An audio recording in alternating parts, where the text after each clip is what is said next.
Well, guys, it's that time of the year. It's warming up, the birds are chirping, the sun is out, and I know what's all on your minds, what you're all thinking. Let's talk about Christmas. That's right, it's that time of the year, the time where we get together with our family and our loved ones, and we talk about all the games that you got for Christmas that you haven't gotten around to talking about yet.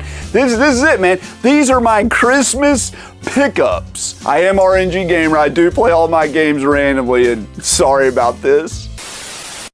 This first game I was very interested in, and then I heard a bunch of terrible press about it, and then I heard great press about it, and then it came out and everybody loved it, and ended up being like nominated for Game of the Year, and my lovely wife bought it for me. It's Stellar Blade. Now everybody's talked about Stellar Blade. Everybody knows about Stellar Blade. I have heard this game compared to everything from Dark Souls to Devil May Cry to Nier Automata. I don't know what to make of this, okay? It's just a 3D hack and slash exploratory game with a really attractive female. And I know there's some controversy about, like, they made her too good looking, and the game developers are like, why would you not make your character as good looking as possible? Like, why would you not do it? Apparently, she is extremely hot to look at, but like not sexualized at all. Like, she doesn't do anything sexy. It's just like if you just took a dude and put him in skin tight clothes and made that a game. It's just like, okay, well, that's fine. So like everybody got over it. That's such a weird dichotomy there. It's like, we're gonna take an attractive person and dress them in skimpy outfits, but they're just not gonna act in any kind of way that would ever make you attracted to them. What? Okay, fine. I hear the gameplay is actually really good in this, which is surprising because games like this usually rely on that main character to sell copies of the games, you know, to the more cultured individuals out there. Now that I know what a man of culture means when people say that in the comments down below, by the way, leave a comment. Let me know if I'm a man of culture. If you're a man or a gal of culture, I would love to know if you are or not, so I can possibly avoid you and or maybe get recommendations from you for these videos. Anyway, I'm excited to get Stellar Blade. I really want to dive into it. I like these kinds of games, and they just don't come out as often as you would expect. Now, my two favorite RPGs of all time, Persona 4 and 5, and I have a hard time deciding which one I like better. I like the characters in Persona 4 better, but I like the story and the setting and the gameplay of Persona 5 better, so it goes back and forth. So when Atlus and the creators and the directors of those games decided to come out with a new game in a totally new franchise, it was like my most wanted game of the year, and it's Metaphor ReFantazio. And from what I understand, this is just like fantasy Persona? I don't know. That's the thing about these games, right? I do these pickups videos because I was like, I got them, you should get them. I haven't played them yet. And truthfully, I try to kind of stay in the dark on a lot of these games because I don't want to spoil them for myself. I want to have the full experience. And I want you guys to have that full experience too. So I don't want to reveal too much about the game beforehand because I want you to try it out for yourself. I know people out there that just like don't play games. They just look at review scores and they're like, that's it, that's good enough. I know it's an 8 out of 10 game. I don't want to play it now. I'm like, experience it. But I do have to entice you enough. I will say this, like I said, Persona 5 and Persona 4 are fantastic games, and I've heard this is actually even better. Now, the character models in this are strange with like the horns and stuff like that. I don't know what's going on with that. But I'm excited to see how Atlus does with a dark fantasy RPG. They're well known because their RPGs are always set in like contemporary Japan with modern characters that are in day-to-day situations. You're not running around open fields killing slimes. You're running around in subways. You're going to school. You're buying groceries, that sort of stuff. And I love that sort of aspect because that's so unique. And it's weird to see Atlus sort of go the opposite way to back to the sort of aesthetic that other companies do. Like, it's just dark fantasy RPG stuff. Like, there's a million of those, right? There's not a million contemporary, pedestrian, set in modern day games, at least not RPGs. So it's weird to see them sort of flip-flop like that, but I want to see their take on it, and I'm excited to see how it goes. I've heard it's wonderful. I love getting cash back for stuff. My credit card, I get cash back. A lot of these games were bought using reward points from getting cash back on stuff. So when Coopert reached out to me asking if they could be a video sponsor to let you guys know about a way you can get some cash back, I jumped right on it. Coopert is a free extension when shopping online, and when you go to checkout, it automatically tests and applies the best available coupon to give you maximum savings. It's super easy. You just sign up, and whenever you're shopping, it just pops up at checkout. So in addition to them finding a coupon for you, you can also activate Coupert's cashback feature before completing your purchase, and they'll return a portion of the commission to your account. And you can withdraw the cashback via PayPal, gift card, or a bank card. Having a little bit of extra money to help with our uncontrollable game collecting problem is really nice, especially if you're already going to buy a game anyway. It supports Chrome, Edge, Opera, Firefox, Safari, and it has over 6 million weekly active users. You can get cash back from over 76,000 different retailers, including Macy's.com, Walmart, Sephora. You know, if you need some makeup for that special woman in your life, you know, if you just want to wear some makeup yourself. I'm not judging you, dude. We're all getting older. I got a few bags under my eyes. It even has a price comparison service to make sure you're buying from the retailer who gives the best deal. Find the Coupert extension or Coupert app link in the description down below and never overpay online again. Thank you, Coupert, so much for sponsoring this video. I really appreciate it. And let's get back to talking about some games. Now, this next game is actually a peculiar oddity because it's a sequel to a game that I bought when it came out, and it is still in the backlog.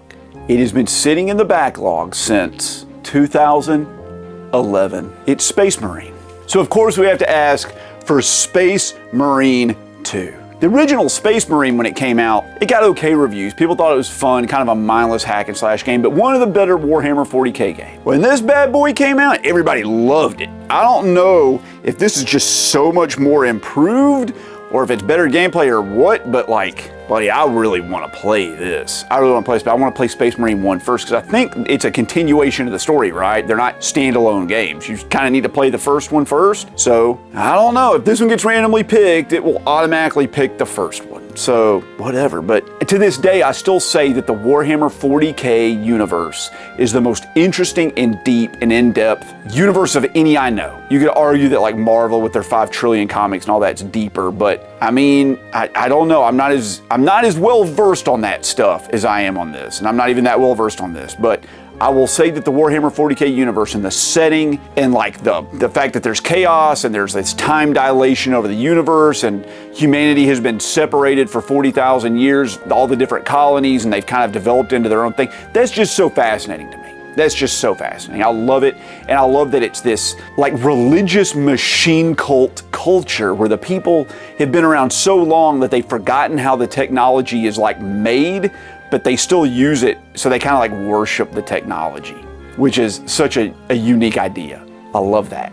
I just love that so much. And so I can't wait to play this. Cannot wait to play it. Now, there was an RPG that released way back on the PS3 that I played and 100%ed it. And I went back and played it again and also 100%ed it. I've only done that 2 times in my entire life with an RPG. The first one was with Oblivion, the prequel to Skyrim, in case you guys don't know what Oblivion is. And the second time was Dragon's Dogma. So of course, we had to get Dragon's Dogma 2. Now, I don't know what happened here on this. This is the price tag. I don't know if it got too hot or if someone slammed it and it like busted all the little microspheres in the like inkless printer or whatever label, but it's just solid black. It is just solid black. Now, I don't know anything about Dragon's Dogma 2 other than it's a sequel to the first game, but I think it plays the same way. You make a character, you recruit a band of party members, you can even hire party members from online or NPCs running around, things like that, that are the NPCs of other characters or other people out in the world, okay? So while you're not playing, your NPC sidekick can go off on adventures with other gamers out in the world and level up and bring you stuff and things like that. They're working for you off the clock. Okay? I love that idea. But the game is a fantasy RPG, and it had a pretty interesting story, while not like super memorable, and I say that because I can't even remember exactly what happened. There was some sort of rift or something like that, but I loved the gameplay in it. It mixes in not only this like party style mechanic of running around and hacking and slashing all that, but the bosses have the mechanics from Shadow of the Colossus, where you have to scale on top of them and stab them in weak points and things like that. They're so big, it's not like Dark Souls where you just chip away at their toenail till their health is gone. No, you got to get up on top of them and like stab them in the skull or whatever. And I love that. I really enjoyed the first one, and I'm sure I'm gonna love this. It looks great, and I've waited so long for it to come out. They have re-released the first game on like every console over and over and over again, so I knew this was in the works. I'm just so glad it finally happened. Now there's a kind of obscure horror series out there, it's a series now, that released, and the first game I looked for forever on the PlayStation 4, PlayStation 5? PlayStation 5. It's PlayStation 5. That's over here. I looked for it, I just couldn't find it, and it was sold out on PlayAsia, and then just one day I was in GameStop, and they had like re-released it to the West. So I grabbed it, and then shortly after, the sequel came out. It's White Day 2. And this is a survival horror game. And I'm gonna read the back of it, because I haven't played the first one, but it's, you know, a schoolgirl trapped in a high school and bad crap happens. So let's read what it says. Return to Yondu High School in search of the dark truths that remained hidden. Investigate bizarre phenomena, evade bloodthirsty killers, and solve the mysteries of the 3 intersecting episodes. Can you alter your fate? Now that doesn't tell us crap. It doesn't tell us anything. I don't know if this is a typical survival horror game like Resident Evil, where you're walking around like fighting zombies and you're trying to find pieces to solve clues and fill out a map, or if it's one of these modern style survival horror games where you're just trying to get through an area and there's some killer stalking you and you have to hide from. Now, I love Resident Evil and I like that original style of almost like Metroidvania gameplay where you have to get an item to gain access to new items and stuff like that, and new areas. And the ones where you run around and hide, I'm not as big of a fan of those, because you don't really get to explore and soak in the game. You're always in a hurry to get to the next area to get away from the killer. Especially when there's like no defense, like in Alien Isolation, where you're just hiding all the time. Like you get found at single death. I think this is kind of like the latter, where you're just hiding from the killer all the time. And I don't like that. I'm hoping there's more to it than that. I bought this because I love survival horror and people told me it was a good game. But honestly, I just don't know. It was on my list kind of like in the maybe category, and my wife grabbed it. So this is Christmas. Perfect Christmas gift. Freaking horror, like it's not even, is it South Korean? I think it might be a South Korean game, but I don't know. It's P-Cube. Who knows? Who knows?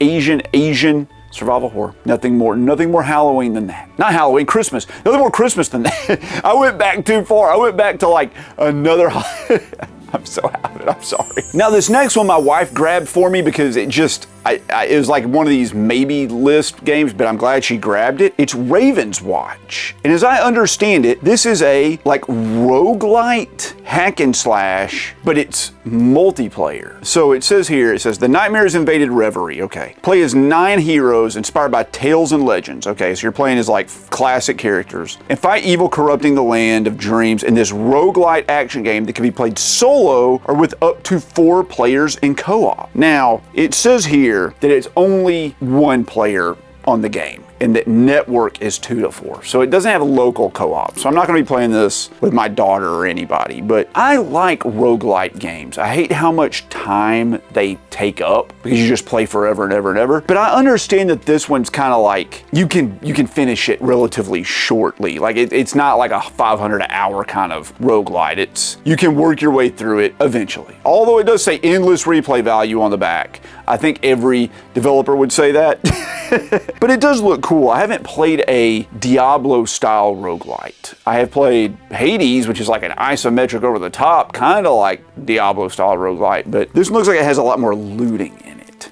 So excited to say that. Now I'll say, is Diablo a roguelite? I guess it kind of is. Like the maps are randomly generated and the drops are random, right? It's different every time. The bosses they will appear on a certain floor. I guess Diablo's kind of a roguelite. I never thought about that. How interesting. Speaking of roguelites, this is the sequel to the first roguelite I think I ever played, unless we consider Diablo a roguelite. And I got this from Limited Run Games, or they shipped it to me like maybe over a year ago, and I just haven't talked about it yet, so I'm throwing it in with this batch. It's Rogue Legacy 2. Now the first Rogue Legacy I've talked about extensively, and I have played it through twice. I played it on PC and I played through it again on the PlayStation 4, and it's an amazing side-scrolling game. You pick a character that has randomly generated weaknesses or benefits or whatever, and you go into this castle and it's randomly generated, you explore around, and you try to find gold and beat these bosses to finally unlock this final door. And when you die, your progeny, like your descendant, takes over for you. And they have totally different inherited traits or weaknesses, or maybe they're colorblind, or maybe they have like, you know, vertigo. And that affects your gameplay. If they're colorblind, everything will be black and white. If they have vertigo, like when you jump, it's all wobbly or whatever. And you know, sometimes they have dyslexia and all the writing in the game is scrambled, and it's super fun. And I love that idea. And if you escape with money, you can upgrade your character. There's this large, persistent skill tree that upgrades every single character in the game. You're always getting stronger. And I love that about Rogue Legacy. If you absolutely suck at it, you can freaking grind and just get better, okay? Now, I know there's some achievements for like, you gotta beat it on level 1 in under 2 hours. They're impossible, okay? They're so hard. I tried it, I couldn't do it. I only gave it a few tries. But whatever the case, it's super hard. I think Rogue Legacy 2 is just more of the same, okay? It's just improved. There's 15 new classes. It's just more expanded. And it took forever for this to come out. I think that sequel came out like a decade after the original came out. I'm hoping the developer learned a lot between the first game and the second game. I'm sure they did. I can't wait to play this. I can't wait to spend 100 hours playing Rogue Legacy 2. And while we're on the theme of talking about freaking roguelites, let's talk about another one. Let's talk about the next 5 years of gameplay I'm gonna have to put up with because all these games are so long. It's Wild Frost. And this was put out by Super Rare Games. And yes, mine is still sealed. I also got this one a while ago, okay? It came in, I think, back around Christmas, maybe. I just haven't talked about it yet. Now, Super Rare Games does not put out a ton of games that I love, but when they do, they're games I really love. And I just got done playing Balatro, and I love Slay the Spire, and I love deck builders. Games where you pick a deck of cards and you gain new cards over time that you add to your deck to modify it to make it stronger or better. Now, as I understand, Wild Frost is a roguelite deck builder. But I think you're not just looking at a deck of cards while you play. I think there's like movement, like an exploration in a 3D environment, and you do the combat using the deck. And I don't know how that works, but I'm very excited to try this out because stuff like that is so interesting to me. Just absolutely interesting that they would blend those two genres together, like a 3D action game and a deck builder. Early on the release of the PS4, I bought this game called Wargroove. And it was like a exploratory strategy tactics game that got really good reviews, but just sort of flew under the radar. And I bought it and it sat in the backlog forever and ever and ever and ever. And they announced Wargroove 2, but it like didn't release in the West. So I was just like, okay, whatever, that's fine. That's fine, that's fine, that's fine. Then all of a sudden on PlayAsia, I saw this. It's Wargroove 1 and 2. And as I understand it, there was some DLC for Wargroove 1 that was never pressed to disc. It's included on this with Wargroove 2.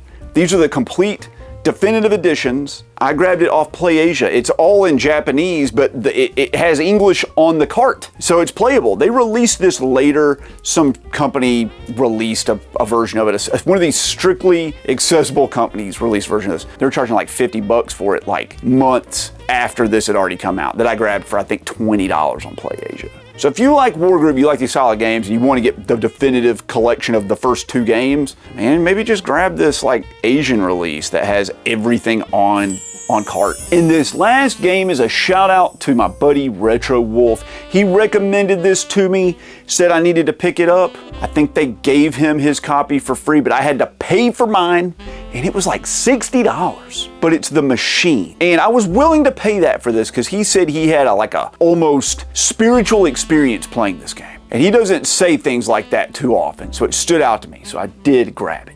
On the back it says, this is a story about a guy named Gert who lives in a machine. The machine isn't perfect, but it's the only thing Gert knows. Gert can choose any career he wants as long as he has good enough test scores. By the way, Gert forgot to study. Good luck. The machine is a non-linear adventure where you can get different jobs, meet new characters, and try to survive inside the machine. As you progress along the different career paths, you can learn more about the world. Your choices affect the direction of the machine's society goes, and if you rise enough through the ranks, you can change the course of history. That's pretty ambitious for a freaking Game Boy game, which is what this is. This is a Game Boy game. That sounds incredible. Very Allegory of the Cave kind of feel to it. You Play-Doh fans out there, not like Play-DOH, but like Plato, like, you know, the philosopher. That Play-Doh. This feels like that. And This game just looks stunning on the back. I can't wait to play this. Well guys, if you liked the video, I really do appreciate it. If you think I've earned it, do that for me. Subscribe to the channel, give me a like, leave me a comment. The names you see on the screen, well, those are my channel members and Patreon supporters. If you would like to help old RNG out, you can do it for as little as 99 cents a month. You get access to my Discord to chat with me and all the other people in my community. You get access to the videos early, you get access to member-exclusive videos. The links to those are in the description down below. Every dollar goes right back into this channel, and I really appreciate you guys. And I'll catch you in the next video.